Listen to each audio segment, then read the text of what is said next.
اعوذ باللہ من الشیطان الرجیم، بسم اللہ الرحمن الرحیم۔ قال اللہ تعالی فی کلامہ المجید قل للمؤمنین یغضوا من ابصارہم ویحفظوا فروجہم۔ معزز سامعین کرام، اسلامی بھائیوں، آج کے درس کا جو ٹاپک ہے مسلم اسٹوڈنٹس اینڈ کو ایجوکیشن سسٹم، مسلم طلبہ اور مخلوط نظام تعلیم۔ اس موضوع کو اگر آپ کالج لائن سے ہیں تو میرے بالمقابل اس موضوع کو آپ بڑی آسانی کے ساتھ اور بہت اچھے انداز میں آپ اس کو سمجھ پائیں گے اور سمجھ رہے ہوں گے۔ میرے بھائیوں، تعلیم کا جو معاملہ ہے، ایجوکیشن اور تعلیم کا جو سسٹم ہے، اس تعلق سے کیا ہے کہ ایک چیز آپ کے ذہن میں ہونی چاہیے۔ سب سے پہلی چیز یہ کہ آپ اگر انسانی تاریخ میں تقریباً 1500 سال پیچھے آپ جائیں گے، 1500 سال کی پوری تاریخ کا خلاصہ اگر میں آپ کے سامنے پیش کروں نظام تعلیم کے تعلق سے، تو جس طریقے سے وقت اور حالات کے ساتھ ساتھ شہر تبدیل ہوتے گئے، علاقے تبدیل ہوتے گئے اور نئی نئی چیزیں ایجاد ہوتی چلی گئیں، جس طریقے سے ماحول کے اندر، حالات کے اندر تبدیلی آتی گئی، اسی طریقے سے نظام تعلیم کے اندر بھی دن بدن تبدیلی آتی ہی جا رہی ہے۔ اور 1500 سال کی جو پوری جو تاریخ ہے نظام تعلیم کے تعلق سے، تعلیم حاصل کرنے کا جو سسٹم رہا ہے 1500 سال سے انسانیت کا، اس کو آپ 3 حصوں میں ڈیوائڈ کر سکتے ہیں اور حصوں میں اس کو بانٹا جا سکتا ہے، لیکن بنیادی طور پہ میں اس کو 3 حصوں میں ڈیوائڈ کروں گا۔ ایک دور تھا کہ علم کے حاصل کرنے کا ایک طریقہ ایسا ہوتا تھا کہ کسی سماج کے اندر یا کسی شہر کے اندر کسی فن کا کوئی ماہر ہوتا تھا۔ فار ایگزامپل ہے، کوئی کیا ہے کہ حدیث کا ماہر ہے، کوئی عقیدے کا ماہر ہے، کوئی تفسیر کا ماہر ہے، یا کوئی سائنسی معلومات اس کے پاس ہیں، کوئی میتھمیٹکس کا ماہر ہے۔ تو اس طرح سے ہوتا یہ تھا کہ ایک شہر کے اندر، ایک گاؤں کے اندر یا ایک علاقے کے اندر کوئی ایک فن کا ماہر ہوتا تھا اور اس کے پاس طلبہ آتے تھے اور اس سے وہی ایک فن سیکھتے تھے۔ نظام تعلیم کا ایک طریقہ، ایک نظام یہ بھی تھا، علم کے حاصل کرنے کا ایک طریقہ یہ تھا۔ علم کے حاصل کرنے کا جو 1500 سالہ تاریخ میں، انسانیت کی 1500 سالہ تاریخ میں جو ایک طریقہ دیکھا گیا ہے، جو پڑھا گیا ہے، وہ طریقہ ہے درس نظامی کا۔ درس نظامی کیا چیز ہے؟ اس کو آپ اگر سمجھنا چاہتے ہیں تو کبھی ٹائم نکال کر کے آپ کسی ادارے میں آپ چلے جائیے، اور عربی ادارے ہی میں نہیں بلکہ آپ کسی بھی عربی ہے یا پھر انگلش میڈیم ہے یا ہندی میڈیم ہے، کسی بھی اسکول میں آپ چلے جائیں گے تو آپ دیکھیں گے کیا ہے کہ وہاں LKG سے لے کر کے، اور اس کے بعد پھر کیا ہے کہ ہائی اسکول سے لے کر کے پھر انٹر تک کا جو ایک سلیبس ہوتا ہے، جو ایک نصاب مقرر کیا گیا ہے، اس پورے نصاب کو اور اس پورے سسٹم کو درس نظامی کہا جاتا ہے۔ یعنی کیا ہے کہ ایک نظام، ایک سلیبس متعین کر دیا گیا ہے، 8 سال 10 سال 12 سال تک ایک طالب علم اس نصاب کو پڑھتا ہے۔ پڑھنے کے بعد کیا ہے کہ اس کے بعد صلاحیت اس کے پاس ہو جاتی ہے۔ علم کے حاصل کرنے کا یہ دوسرا طریقہ 1500 سالہ تاریخ میں دیکھا گیا ہے، پڑھا گیا ہے۔ اور اسی طریقے سے علم کے حاصل کرنے کا ایک نیا طریقہ، جس کو جو ہمارا مین ٹاپک ہے وہ ہے کو ایجوکیشن سسٹم۔ علم کے حاصل کرنے کا جو تیسرا طریقہ ابھی جو چل رہا ہے وہ ہے کو ایجوکیشن سسٹم، مخلوط نظام تعلیم۔ اور اس ٹاپک کے تئیں ہمارا جو سب سے پہلا جو پوائنٹ ہے وہ پوائنٹ یہی ہے کہ کو ایجوکیشن سسٹم کیا ہے، مخلوط نظام تعلیم کس کو کہتے ہیں۔ اس تعلق سے کیا ہے کہ بڑے آسان الفاظ میں کیا ہے کہ لوگوں نے اس کی بڑی وضاحت کی ہے، کہتے ہیں کہ coeducation is a system of education where girls and boys are educated together. Coeducation یعنی ایک ایسا ادارہ، ایک ایسی جگہ جہاں پر کیا ہے کہ لڑکے اور لڑکی باہم مل کر کے ایک ہی ساتھ علم کو حاصل کرتے ہوں۔ یعنی ایک ایسا کالج یا ایک ایسا ادارہ یا ایک ایسا شعبہ جہاں پر لڑکے اور لڑکی ایک ہی ساتھ میں، ایک ہی سلیبس اور ایک ہی کلاس روم میں علم کو حاصل کرتے ہوں، اسی کا نام ہے کیا ہے کہ کو ایجوکیشن سسٹم، اور اسی کا نام ہے مخلوط نظام تعلیم۔ جہاں پہ مردوں عورتوں کا اختلاط ہو، لڑکوں اور لڑکیوں کا اختلاط ہو، اسی کو کہا جاتا ہے کو ایجوکیشن سسٹم، مخلوط نظام تعلیم۔ اور اس ٹاپک کے تعلق سے ہمارا دوسرا پوائنٹ یہ ہے کہ مخلوط نظام تعلیم کی تاریخ کیا ہے، ہسٹری آف کو ایجوکیشن سسٹم۔ جو مخلوط نظام تعلیم ابھی ہمارے سماج کے اندر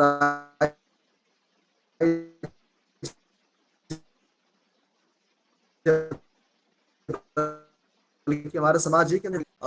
عالمی آنے پر آپ کے اندر یہ چیز بڑی تیزی کے ساتھ آتی جا رہی ہے، اور شاید ہی کوئی ایسا ملک ہو جہاں پر یہ سسٹم لاگو نہ ہو۔ دیکھیں گے تو اس کے بارے میں کیا ہے کہ سرچ کرنے والوں نے، اپنی تحقیق پیش کرنے والوں نے اس کے بارے میں بہت ساری باتیں کی ہیں۔ بعض لوگوں نے کا دعویٰ یہ ہے کہ کو ایجوکیشن سسٹم کا جو اسٹارٹ ہے یہ یونان سے ہوا۔ کو ایجوکیشن سسٹم کا آغاز اور اس کی ابتدا جو ہے یہ یونان سے ہوئی ہے۔ اچھا، اور اس کے بعد اور لوگوں نے اپنی اپنی تحقیقات پیش کی ہیں۔ میں 3 چیزیں یہاں پہ آپ کے سامنے رکھنا چاہوں گا۔ لوگ کہتے ہیں کہ یونان سے اس کی شروعات ہوئی ہے، لیکن کیا ہے کہ 1774 میں 1774 میں امریکہ کے اندر سب سے پہلے کو ایجوکیشن سسٹم کا کو ایجوکیشن لفظ استعمال کیا گیا، اور اس کے بعد پھر کیا ہے کہ وہاں پر اس چیز کو نافذ کیا گیا۔ انگلستان کے اندر 1870 میں انگلستان کے اندر اس نظام کے تعلق سے گفتگو ہوئی، اور 1902 میں یہ قانون پاس کیا گیا کہ ایسا ایک ادارہ ہونا چاہیے جہاں پر مرد و خواتین تعلیم حاصل کریں۔ اسی طریقے سے ایک ملک ہے فرانس۔ فرانس کے اندر 1867 کے اندر کو ایجوکیشن سسٹم کو لاگو کیا گیا۔ اچھا، اسی طریقے سے ایک بڑا سوال یہ پیدا ہوتا ہے کہ ہمارے ملک ہندوستان کے اندر، بلکہ بر صغیر ہند و پاک کے اندر کو ایجوکیشن سسٹم کا آغاز کب ہوا، کب سے اس چیز کی شروعات ہوئی؟ تو اس تعلق سے کیا ہے کہ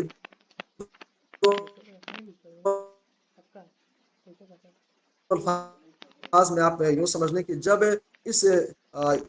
زمین کے اوپر یا ملک ہندوستان کے اندر جب انگریزوں کا غلبہ ہوا، جب انگریز یہاں پر آئے، اب چونکہ ان کے ہاں کیا ہے کہ شرم و حیا اور یہ ساری چیزیں ان کے یہاں نہیں پائی جاتی ہیں، بے حیائی بے شرمی کیا ہے کہ ان کے رگ اور ریشے کے اندر بھری پڑی ہوئی ہے، تو کو ایجوکیشن سسٹم کا جو فکر ہے، جو سوچ ہے، یہ انگریزوں کے ذریعے سے ہمارے ملک ہندوستان کے اندر، بر صغیر ہند پاک کے اندر کو ایجوکیشن سسٹم کی جو بیج ہے یہ ان کے ذریعے سے پڑی ہے۔ اچھا، اس تعلق سے جب تاریخ کی بات چل رہی ہے، کو ایجوکیشن سسٹم کی تاریخ کیا ہے، تو یہاں پہ ایک چیز اور میں واضح کرتا چلوں کہ یہ جو تصور ہے کو ایجوکیشن سسٹم کا تصور اور اس کا خیال یا اس کی تھاٹ آخر کہاں سے آئی، انسان کے پاس آخر اس کی تھاٹ کہاں سے آئی کہ اس طریقے کا بھی نظام تعلیم ہو۔ حالانکہ آپ دیکھیں گے جب ہر ایک قوم کی جب تاریخ آپ اٹھا کر کے دیکھیں گے، ان کی مذہبی کتابیں آپ دیکھیں گے، تو کوئی بھی مذہب کیا ہے کہ بے حیائی اور بے شرمی کی تعلیم نہیں دیتا ہے۔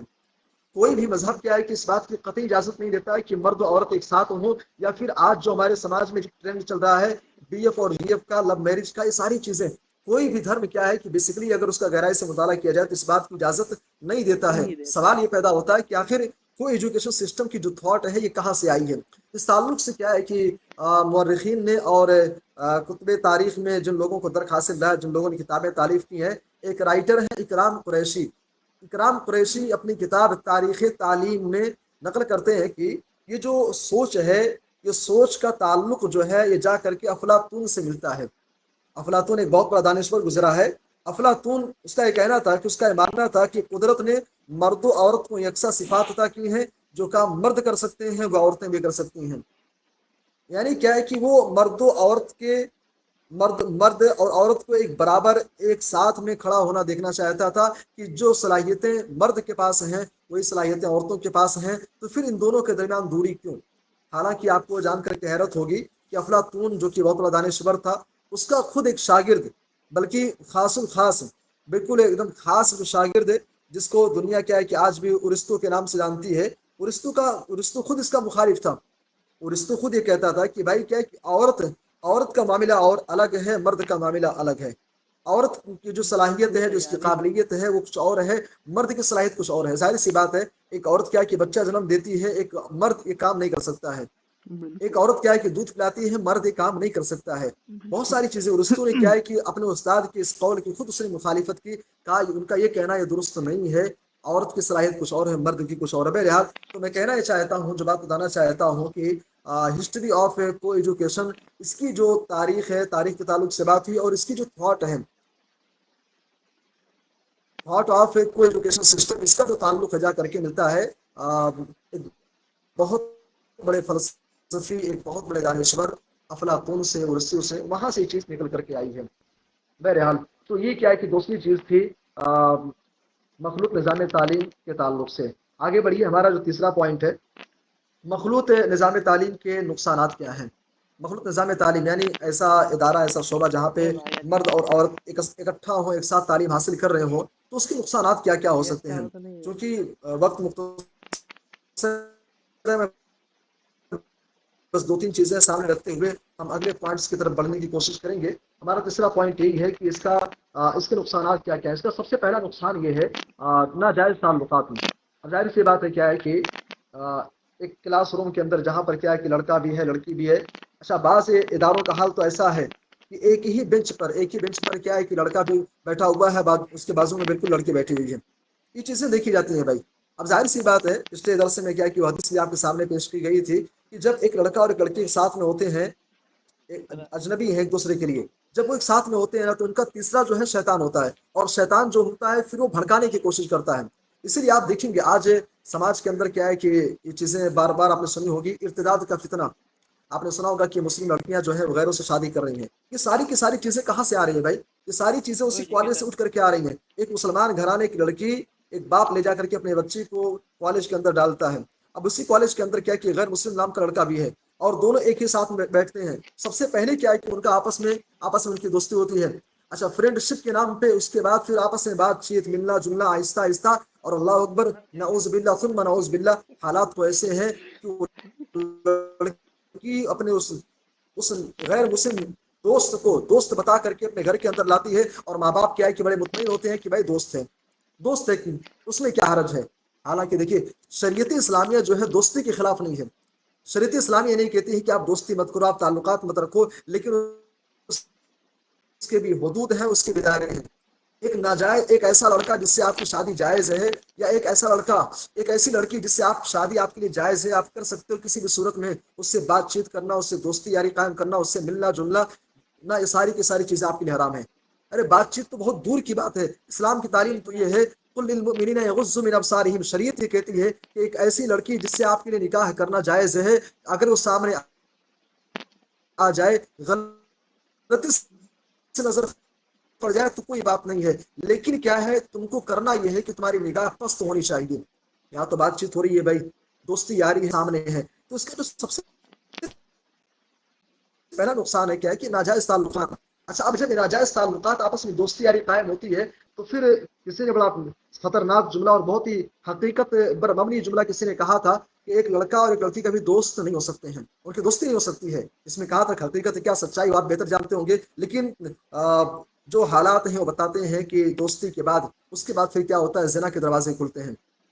کو ایجوکیشن سسٹم کا ایک دوسرا بڑا نقصان ہوتا ہے کہ ناجائز تعلقات میں کیا ہے کہ اس کے بعد پھر کیا ہے، زنا تک کیا ہے کہ وہ لڑکا جو دوستی اور یاری کے نام پر ان کی آپس میں ملاقات ہوئی تھی، پھر وہ زنا کاری تک پہنچ جاتی ہے،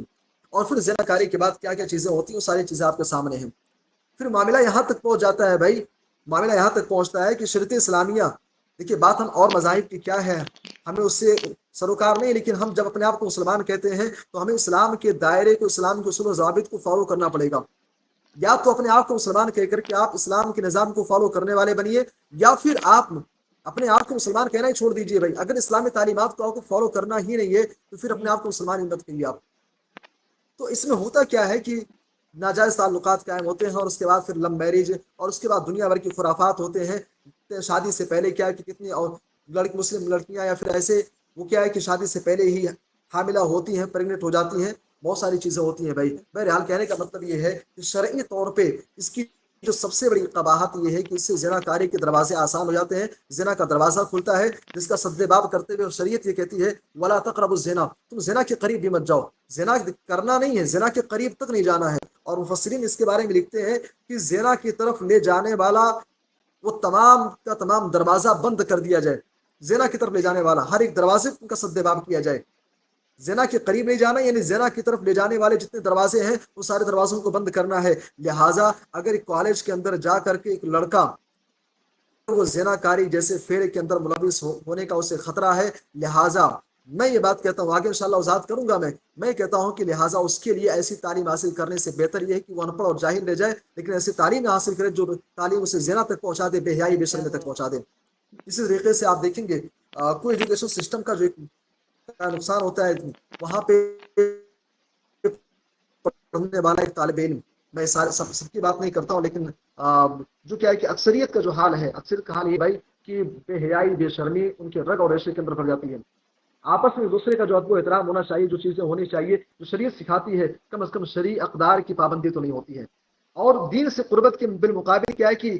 دین سے غفلت زیادہ ہو جاتی ہے. اپنا خود ایک ساتھی کیا ہے کہ جامعہ سلفیہ کے اندر وہاں سے عالمیت کرنے کے بعد، عالمیت یعنی چھٹی جماعت انٹر کرنے کے بعد وہاں سے کیا کہ جامعہ ملیہ اور اس کے بعد یا کسی ادارے کے اندر وہ گیا، کسی یونیورسٹی کے اندر. اچھا وہاں اس کے بعد جانے کے بعد اس نے ایک تبصرہ کیا، کہا بھائی ایسی جگہ جہاں پر کیا ہے کہ مطلب آپ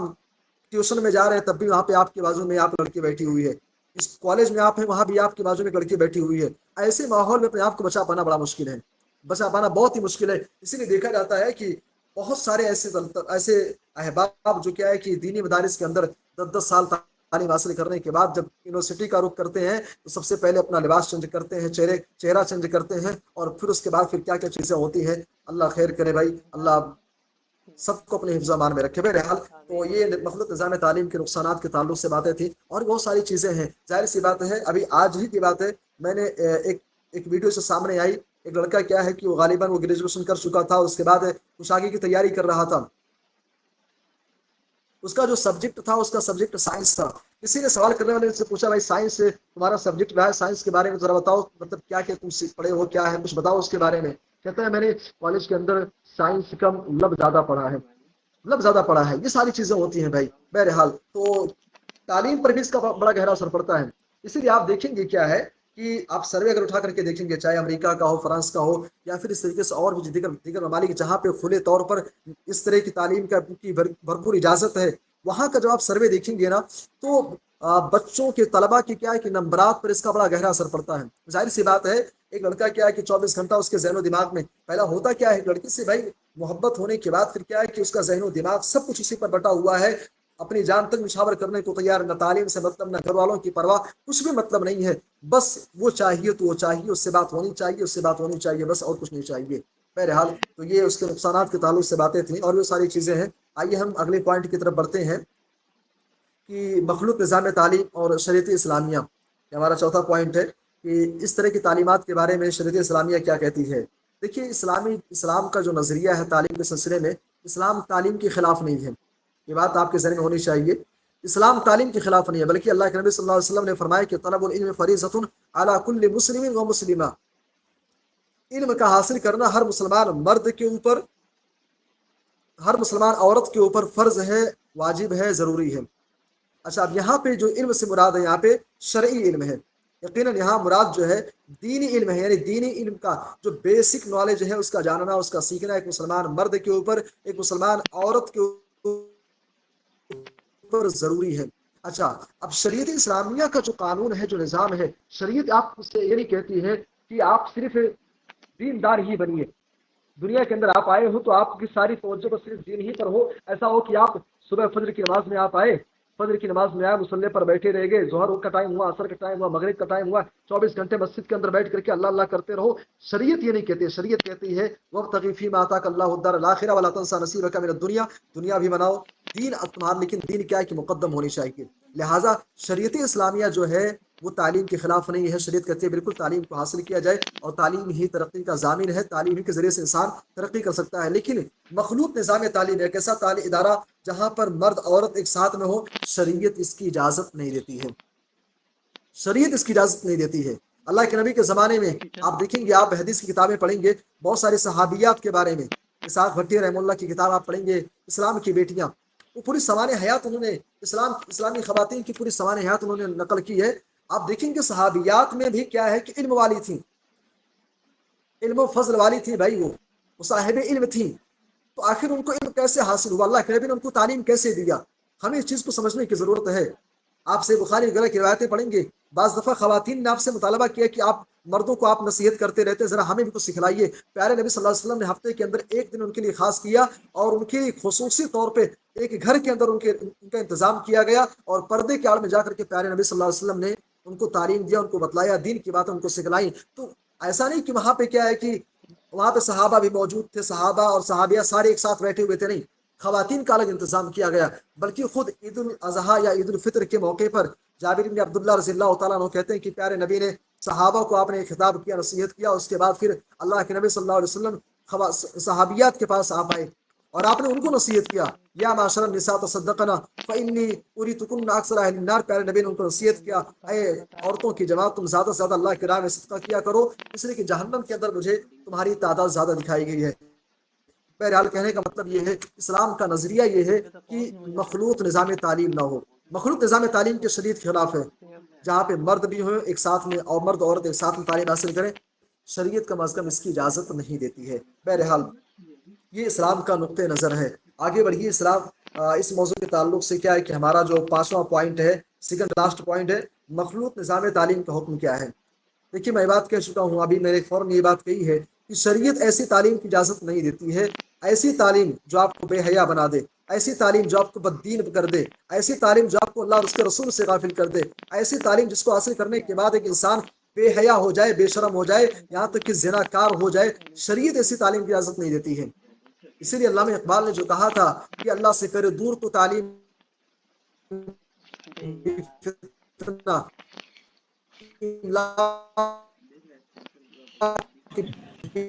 اولاد بھی جاگیر فی فتنہ، ناحق کے لیے اٹھے تو شمشیر بھی فتنہ، شمشیر ہی کیا نعرہ تکبیر بھی فتنہ، اللہ سے کرے دور تو تعلیم بھی فتنہ۔ ایسی تعلیم جو آپ کو اللہ سے دور کر دے، شریعت سے دور کر دے، آپ کو زنا کار بنا دے، عیار مکار بنا دے، کم از کم شریعت اسلامی ایسی تعلیم کی آپ کو اجازت نہیں دیتی ہے، نہیں دیتی اس اجازت۔ لیکن اس تعلق سے ایک بات یہاں پہ سمجھنے کی ہے، یہ بات یہ ہے کہ اسی انداز کا سوال سعودی کے بہت بڑے عالم دین شیخ علامہ بن عثیمین رحمہ اللہ سے کسی نے سوال کیا کہ ایک نوجوان ہے، وہ تعلیم حاصل کرنا چاہتا ہے، لیکن اب اس کے سامنے پرابلم یہ ہے کہ اس کے پاس کوئی ایسا ادارہ، کوئی ایسا انسٹیٹیوٹ نہ ہو، یعنی کیا ہے کہ کوئی ایجوکیشن سسٹم ہے، وہ کیا کرے، آخر وہ کیا کرے اس سلسلے میں۔ تو علامہ بن عثیمین رحمہ اللہ نے اس موقع پر جو انہوں نے نصیحت کی تھی، وہ نصیحت اپنے سامنے آپ رکھی۔ وہ کہتے ہیں کہ دیکھیے، پہلی بات تو یہ ہے کہ ایسے نوجوانوں کو نصیحت یہ ہے کہ ایسے نوجوان ایسے ادارے تلاش کریں جہاں پر مردوں کا ایک الگ ادارہ ہو، عورتوں کا ایک الگ ادارہ ہو، خواتین کا اختلاط نہ ہو، لڑکیوں کا اختلاط نہ ہو، ایسا ادارہ پہلے وہ تلاش کریں۔ اچھا، تلاش کرنے کے بعد پھر اگر کیا ہے کہ کوئی ایسا ادارہ نہیں ملتا ہے، تو ایسے موقع پر ایک نوجوان کو کرنا کیا ہے، ٹھیک ہے، اس ادارے کے اندر وہ تعلیم حاصل کرے۔ ایسی صورت میں تعلیم حاصل کر سکتا ہے ادارہ، لیکن پہلے اس کو تلاش کرنا ہے۔ دوسرے نمبر پر اگر ادارہ نہیں مل رہا ہے تو ایسے ادارے کے اندر کیا ہے کہ وہ تعلیم حاصل کر سکتا ہے۔ لیکن یہ بات سمجھنے کی ہے، اور میں یہاں پہ تھوڑا سا میں بات کر کے میں اپنے چھٹے پوائنٹ کی طرف آنا چاہوں گا کہ آپ اگر مجبوری کی صورت میں کوئی ایسا ادارہ نہیں ہے، آپ یہاں پہ تعلیم حاصل کرنا چاہتے ہیں، تو چھٹا پوائنٹ یہ ہے کہ ایسے موقع پر ہمارے نوجوانوں کا کردار کیا ہونا چاہیے، کوئی ایجوکیشن سسٹم اور مسلم نوجوانوں کا کردار، ایسے موقع پر کردار کیا ہونا چاہیے۔ علامہ ابن عثیمین رحمہ اللہ کہتے ہیں کہ پھر ایسے موقع پر نوجوان کو چاہیے کہ وہ شرعی حد میں رہ کر کے شرعی اصول و ضوابط کو فالو کرتے ہوئے ایسے ادارے کے اندر تعلیم حاصل کرے۔ سب سے پہلا کام یہ کرنا ہے۔ اب ظاہر سی بات ہے بھائی، ہم ملک ہندوستان کے رہنے والے، اگر ہم کو کیا ہے کہ اس طرح سے اگر تعلیم حاصل کرنی ہو تو ظاہر سی بات ہمارے پاس کوئی ایسا آپشن ہے نہیں، کہ جہاں پہ صرف میرے علم کے مطابق کوئی ایسا آپشن ہے نہیں کہ جہاں پہ کیا ہے کہ مردوں کی الگ تعلیم ہو، عورتوں کی الگ تعلیم ہو۔ ہاں، عربی ادارے ہیں جہاں پر کیا ہے کہ شرعی تعلیم ہو، لیکن اس سے ہٹ کر کے اگر کچھ اور مزید کوئی سیکھنا چاہتا ہے تو ایسا ادارہ شاید ہی کہیں پر ہے۔ تو ایسے میں کرنا کیا ہے کہ آپ ٹھیک ہے، آپ ایڈمیشن لیجئے، لیکن کیا ہے کہ شرعی حدود کی پابندی آپ کو کرنی ہوگی، شرعی حد میں رہ کر کے آپ کو کام کرنا پڑے گا، اور شریعت کے جو اصول ہیں، جو ضابط ہیں، ان کو فالو کیجیے۔ شہباز بھائی سے آج دوپہر میں بات ہو رہی تھی، تو انہوں نے کہا کہ ایک مسلمان لڑکا اگر کالج کے اندر جاتا ہے، کسی دن اگر وہ ایبسنٹ ہوتا ہے، اب دوسرے دن اگر اس کالج میں گیا، اب گزشتہ دن کیا ہے کہ کیا پڑھایا گیا کلاس میں، اب اس کو اگر نوٹ وغیرہ لینے ہیں، اب اگر کلاس کی جو مانیٹر ہے ایک لڑکی ہے، غیر مسلم ہے یا مسلم ہی ہے، اب اس سے بات کرنی ہے، نوٹ لینے ہیں، تو اب کیا کرے؟ ظاہر سی بات ہے، اس سے کیا ہے کہ جو لیسن ہے اسے کور بھی کرنا ہے۔ تو ایسے سلسلے میں کیا کریں؟ ایسی سچویشن میں کیا ہے کہ آپ اس سے بات کیجئے، آپ اس سے بات کر کے آپ اسے نوٹ لے لیجئے، لیکن اب کیا ہے کتنا زیادہ فرینکلی نہ ہو جائے کہ مطلب بات کرنے کے سلسلے میں دھیرے دھیرے پھر کیا دوستی یاری، اور اس کے بعد پھر دنیا بھر کی ساری چیزیں وہ سارے خرافات کرنے لگے، یا اسی کے بہانے کیا ایک موقع تلاش کر لے کہ بھائی نوٹ کے بہانے چلو کیا کہ اس کے گھر چلے جاتے ہیں، نوٹ کے بہانے اس کو فون کر لیتے ہیں، نوٹ کے بہانے اس سے بات کر لیتے، نہیں، نیت کیا ہے کہ خالص ہونی چاہیے، بس نوٹ مقصد ہونا چاہیے۔ بہرحال تو ایسی سچویشن میں بھائی آپ اپنے آپ کو، اپنے دین کی، اپنے ایمان کی حفاظت کرتے ہوئے آپ ایسے ادارے کے اندر آپ تعلیم حاصل کر سکتے ہو، لیکن علامہ ابن عثیمین رحم اللہ کہتے ہیں، ان کا جو جملہ ہے میں وہاں پہ وہ جملہ نوٹ کرنا چاہوں گا، کہتے ہیں کہ فسلامت دینہ مقدمۃ علی کل المصالح، یہ جملہ آپ اپنے ذہن میں آپ رکھیے، کہتے ہیں فسلامت دینہ، ایسے نوجوان کا اپنے دین کی حفاظت کرنا، دین کو بچائے رہنا، مقدمۃ علی کل المصالح، تمام چیزوں کے اوپر اس کو مقدم کیا جائے گا۔ یعنی اگر کالج کے اندر جانے کے بعد اگر آپ کو اس بات کا اندیشہ ہو، خطرہ ہو کہ آپ زنا کے اندر بھائی پڑ جاؤ گے، یا ایسے جو کیا ناجائز تعلقات ہیں، عشق و عاشقی کے، محبت کے اس چنگل میں آپ پھنس جاؤ گے، اگر یہ ساری چیزوں کا خدشہ ہو، تو ایسی سچویشن میں کہتے ہیں علامہ عثیمین رحمہ اللہ کہتے ہیں کہ ایسے موقع پر آپ کو اپنے دین کی حفاظت کرنا، دین کو بچائے رکھنا، شریعت کو بچائے رکھنا، یہ تعلیم کے حاصل کرنے کے مقابلے میں یہ زیادہ بہتر ہے اور یہ زیادہ ضروری چیز ہے۔ تعلیم حاصل نہ ہو چلے گا، لیکن دین آپ جانے نہ پائے، دین کی آپ کی حفاظت ہونی چاہیے۔ میرے بھائی اور دوستوں، مسلم نوجوانوں کا کردار کیا ہونا چاہیے، اس تعلق سے یہ چند باتیں تھیں، اور ایک آخری بات بیان کر کے بات ختم کرنا چاہوں گا۔ دیکھیے اس سلسلے میں کیا ہے کہ ایک چیز ہے ہمیں اور آپ کو غور کرنے کی ضرورت ہے، بلکہ نہ صرف ہمیں اور آپ کو بلکہ پوری مسلم جو قوم ہے، پوری مسلم قوم کو اس چیز کے بارے میں ذرا غور کرنے کی ضرورت ہے۔ اور پوائنٹ یہ ہے کہ ہمیں اور آپ کو کم از کم، اگر ذمہ داران جو کیا کہ جماعت و جمعیت کے ذمہ داران ہیں، اگر وہ اس تعلق سے قدم نہیں اٹھا رہے ہیں، تو کم از کم ہم نوجوانوں کو اس تعلق سے جمعیت سے بات کر کے کہ بھائی ہم شرعی تعلیم حاصل کر چکے ہیں، اس کے آگے ہم مزید تعلیم حاصل کرنا چاہتے ہیں، تو ہمارے لیے کوئی راستہ، ہمارے لیے کیا ہے کہ آپ کوئی انتظام کیجئے، آپ کالج ہمارے لیے بنائیے۔ آج ہمارے ملک ہندوستان کے اندر ہر سال نہ جانے کتنی مسجدیں بنتی ہیں، یقیناً مسجدوں کی تعمیر ہونی چاہیے۔ ہر سال مکاتب کھل رہے ہیں، مکاتب بھی کھلنے چاہیے، مکتب کھلنے چاہیے۔ ہر سال ادارے قائم ہو رہے ہیں، اداروں میں تعمیری کام چل رہا ہے، پروگرام ہو رہے ہیں، لاکھوں روپے۔ بلکہ آپ کو اگر میں ایک اندازے کے اعتبار سے اگر میں آپ کو بتاؤں، کم از کم اپنے ملک ہندوستان کے اندر ہر سال سالانہ طور پہ نہ جانے کتنے کروڑ روپے ہم مسلمان قوم پروگرام کے چکر میں ہم ضائع کر رہے ہیں۔ بھائی اس کو میں ضائع ہی کہوں گا، یقیناً اس کے فوائد ہیں، فوائد سے انکار نہیں ہے، لیکن کیا ہے کہ اگر ایسا کیا جائے کہ مسجد کے ذریعے سے کیا ہے کہ جو پروگرام ہم لاکھ 10 لاکھ روپے خرچ کر کے باہر پنڈال وغیرہ میں ایک کھلے میدان میں کیا جاتا ہے، اس کو مسجد ہی کے ذریعے سے درس کا کام لیا جائے اور دعوت و تبلیغ کا کام وہاں سے لیا جائے، اور ان پیسوں کو ایک سال کے لیے اگر بچا کر کے اگر کالج وغیرہ کی تعمیر پر زور دیا جائے، تو انشاءاللہ آنے والے دنوں میں کیا ہے کہ ہمارے خود مسلم نوجوانوں کے لیے، مسلم لڑکیوں کے لیے کم از کم ایسا ادارہ ہوگا جہاں پر وہ شرعی حدود کی پابندی کرتے ہوئے اسلامی تعلیمات کی روشنی میں آگے کی تعلیم کو حاصل کر سکتے ہیں۔ اس تعلق سے بس یہی کہنا ہے کہ کم از کم ایک ایسی یونٹی ہونی چاہیے، یا ایسی تحریک ہمیں چاہیے کہ ہم چلائیں، ہم ذمہ داران جماعت و جمعیت سے بات کریں۔ صوبائی جمعیت اہل حدیث ممبئی ہے، شیخ عبدالسلام صاحب ہیں، ان سے بات کیا جائے، یا پھر اصغر امام مہدی صاحب ہیں، ان کے سامنے پیشکش رکھی جائے کہ آخر آپ ایسا قدم کیوں نہیں اٹھا رہے ہیں، ایسے کالج آپ کیوں نہیں بنا رہے ہیں کہ جہاں پہ ہم اسلامی حدود کی پاسداری کرتے ہوئے، شرعی علوم کی رعایت کرتے ہوئے، شریعت کی پابندی کرتے ہوئے ہم آگے کی تعلیم کو جاری کر سکیں۔ سامعین کرام، یہ مسلم اسٹوڈنٹس اور ایجوکیشن اور کو ایجوکیشن سسٹم کے تعلق سے چند باتیں تھیں۔ آخر میں اللہ تبارک و تعالیٰ سے دعا کہ اللہ ہم سب کو تمام قسم کے فتنوں سے، شر سے بچائے اور شرعی حدود کے دائرے میں رہ کر کے اس تعلیم کو حاصل کرنے کی توفیق دے۔ آمین، تقبل یا رب العالمین۔